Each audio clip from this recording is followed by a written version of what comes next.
Sebuah mobil mengalami kecelakaan di Jalan Bypass Ngurah Rai depan Dramatur Jimbaran Kota Badung pada Rabu 11 Agustus pukul 22.15.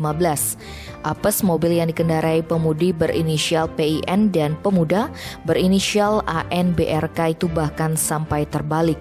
Kasat Lantas Polresta Denpasar Kompol Taufan Rizaldi dikonfirmasi Kamis 12 Agustus menerangkan peristiwa bermula kala mobil Mazda DK 1310 AX tersebut bergerak dari arah selatan ke utara. Sampai di tempat kejadian perkara, pengemudi diduga dengan kecepatan tinggi ini tiba-tiba tidak bisa menguasai kendaraannya hingga menjadi oleng ke kanan dan menabrak pembatas jalan. Beruntung akibat dari insiden itu, PIN selaku sopir berhasil selamat.